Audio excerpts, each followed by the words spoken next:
एक समय ऐसा था दोस्तों कि हिंदी सिनेमा जगत में विलन को देखकर पूरे हिंदुस्तान की रूह कांप जाती थी। कई ऐसे विलन कैरेक्टर्स हैं जिन्होंने विलन के कैरेक्टर से पब्लिक को उस तरीके से डराया था, धमकाया था, या तो उनके पर्सनल लुक की वजह से वो इतने फेमस हो चुके थे कि जिनकी बदौलत कोई भी फिल्मों में विलन कैरेक्टर के लिए उन्हीं को पहला चांस मिलता था, जिनको मैं इस वीडियो में लेके आया हूँ। बॉलीवुड इंडस्ट्री से बाहर आने के बाद दोस्तों उन्होंने इतनी तकलीफ का सामना किया कि उनके पास खाने की 2 वक्त की रोटी के भी पैसे नहीं थे, ऑटो में जाने के लिए भी उनके पास पैसे नहीं थे। तो दोस्तों आइए बिना टाइम वेस्ट किए शुरुआत करते हैं कि जिन्होंने 90 के दशक में बॉलीवुड के ऊपर राज किया। आइए शुरुआत करते हैं।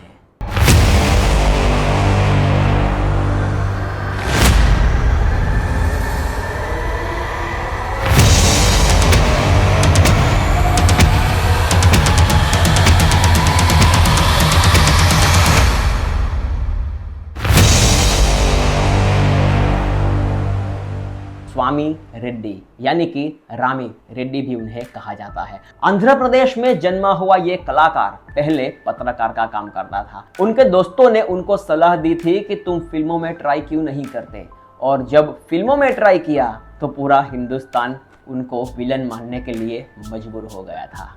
शॉर्ट बियर्ड, आधा गंजा सर और माथे पे लगे तिलक ने उनकी उस तरीके से पहचान बनाई थी कि उनका चेहरा ही फिल्मों में जब देखा जाता था तब पब्लिक को घिन आती थी।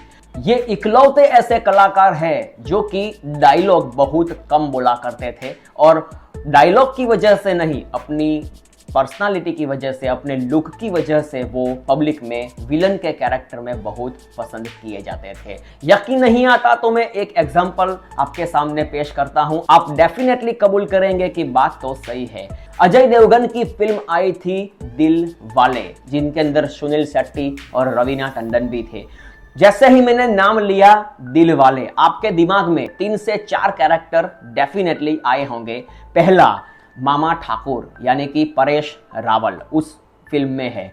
दूसरे नंबर पे आएंगे एक ऐसी लड़की थी जिसे मैं प्यार करता था, जीता था जिसके लिए, उस फिल्म के गाने जो बहुत दर्दीले हैं और आज भी मैं कई बार उसे सुना करता हूं। ये गाना आया होगा। तीसरे नंबर पे आया होगा दोस्तों ये विलन यानी कि स्वामी रेड्डी, जिनका लुक ही इतना खतरनाक था और पूरी फिल्म में उन्होंने जो एक डायलॉग बोला था, डायलॉग भी नहीं कह सकते, एक वर्ड कह सकते हैं, खून।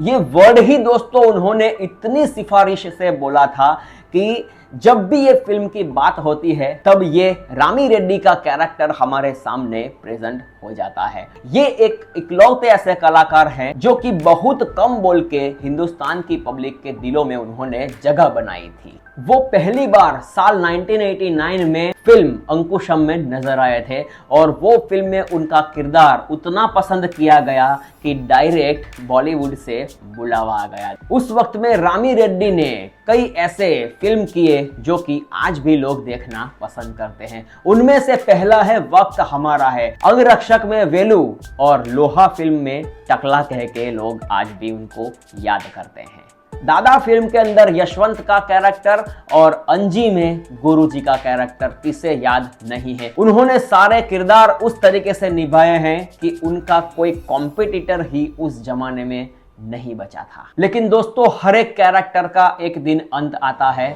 50 साल की उम्र में उनको लीवर से जुड़ी एक बीमारी हो गई थी। भारी भरकम शरीर वाले ये कैरेक्टर जब उनकी अंतिम क्षण आई थी तब उतने सूख चुके थे कि एक कांटा ही गिन लो, इंसान के रूप में पड़ा हुआ एक कांटा हम गिन सकते थे।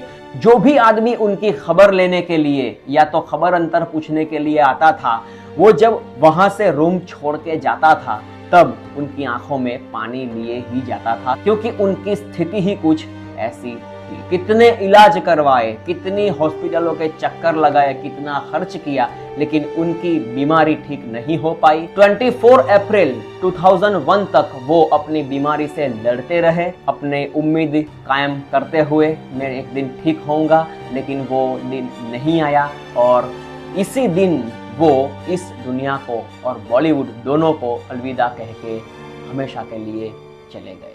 माणिक वीरानी, ये फोटो देखने से आपको इतना तो पता चल गया होगा कि इनको मैंने कहीं देखा है, लेकिन उन्होंने जो पहचान बनाई वो उस फिल्म से बनाई थी जो कि ये फिल्म है पुरानी हवेली। ये कैरेक्टर ने दोस्तों पुरानी हवेली फिल्म के अंदर भूत का कैरेक्टर बखूबी निभाया था। लोग उस लेवल पर डर गए थे कि जब अमावस की रात आती थी और वो पर्दे पर वो भूत की एंट्री होती थी, उस वक्त लोगों के पैर चिपक जाते थे उनका डरावना लुक देखकर। लेकिन दोस्तों वास्तविकता में वो विलन के पास इतनी काबिलियत थी, इतना एक्सपीरियंस था और उनकी एक्टिंग में इतनी जान थी कि दूसरे कई हिट फिल्म्स उन्होंने दिए। उसके बाद जो अगली फिल्म में वो नजर आए वो फिल्म थी हीरो। बिल्ला नाम किसको याद नहीं है। उस तरीके से दोस्तों उन्होंने विलन के कैरेक्टर को न्याय दिया था उस वक्त कि हीरो के साथ उनकी कंपेयर की जा रही थी कि ये कौन विलन है जो इतना हीरो के ऊपर भी भारी पड़ रहा है। कई फिल्में उन्होंने की है जिनमें से मैं शामिल करूंगा कि मिस्टर नटवरलाल, पुरानी हवेली, शान, हीरो जैसी उनकी फिल्मों में उनके द्वारा की गई एक्टिंग लोगों को आज भी याद है। लेकिन धीरे धीरे करते करते करते समय बीतता गया और उनको बॉलीवुड इंडस्ट्री से काम मिलना कम हो गया। जीवन के पिछले हिस्से में उन्होंने उन तकलीफों का सामना किया जो हम दुआ करते हैं कि कोई ये तकलीफ का सामना नहीं करे। एक तरफ उनकी पत्नी छोड़ के चली गई थी और जो बच्चे की कस्टडी थी वो उन्होंने अपने पास रखी थी। बच्चे को जैसे तैसे करके ने बड़ा तो किया, लेकिन एक दिन उनकी तबीयत बिगड़ी और वो भी इस दुनिया को छोड़ के चला गया। पत्नी की विदाई का गम और बेटे के चले जाने के गम में वो उस कदर डूब गए थे कि शराब की लत में आ गए और उन्होंने दिन रात शराब पीना शुरू कर दिया। शराब पीने की लत उनको उस कदर से लग चुकी थी कि उनको पता ही नहीं चला कि उनका लीवर और किडनी दोनों फेल हो चुका था। और बॉलीवुड के इस मशहूर विलन को सिर्फ बॉलीवुड नहीं दुनिया भी छोड़ के जाना पड़ा। तो दोस्तों बॉलीवुड कैरेक्टर से रिलेटेड मेरी चैनल है माधुरी दीक्षित, मिथुन चक्रवर्ती, ऋतिक रोशन, जूही चावला, अभिजीत भट्टाचार्य और ऐसे कितने भी कलाकारों के ऊपर मैंने वीडियो बनाए हैं। अगर आप देखना चाहते हैं तो डेफिनेटली चैनल रिव्यू कीजिए। मिलते हैं नए वीडियो में नई कहानी के साथ, नए कैरेक्टर के साथ। तब तक के लिए जय हिंद, जय भारत, बहुत बहुत धन्यवाद।